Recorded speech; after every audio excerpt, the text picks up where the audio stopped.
Viral ngayon sa social media ang isang post ni Kuya kung saan nagpapabati ito ng happy birthday kay Diwata. At nako, ito po ang sagot ni Diwata sa kanya. Panoorin po natin. Diwata, birthday ko ngayon. Pabaki naman yun.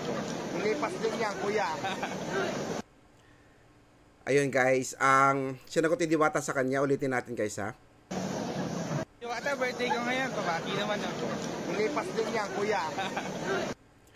Ayun guys, ang sabi ni Diwata sa kanya nung nagpapabati si Kuya ng happy birthday, sabi niya, lilipas din yan Kuya. Kung nakikita nyo guys sa video, si Kuya medyo pangiti-ngiti lang, pero for sure deep inside, bilang isang tagahanga ni Diwata, syempre, hindi na siguro ine-expect na ganun yung maririnig niya kay Diwata, di ba? Marami man nagsasabi na si Diwata daw ay nagbago na, di ba? So, I think parang ano naman siguro, intindihin na lang natin kasi si Diwata ay talaga namang sobrang busy yan sa kanyang negosyo, di ba? Siyempre during this time siguro nung nagpapabati si Kuya, actually si si Eves York Cernio, ayan. Eves York Cernio, ayan. Hello po sa iyo at happy birthday sa iyo.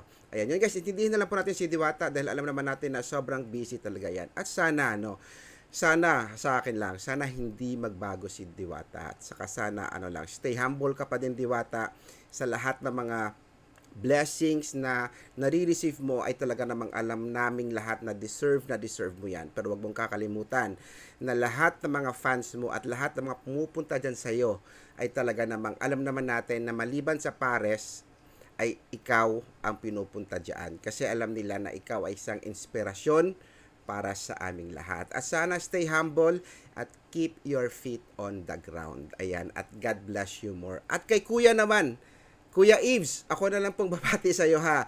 Happy birthday sa iyo. Mabuhay ka hanggat gusto mo at lilipas din yan, Kuya.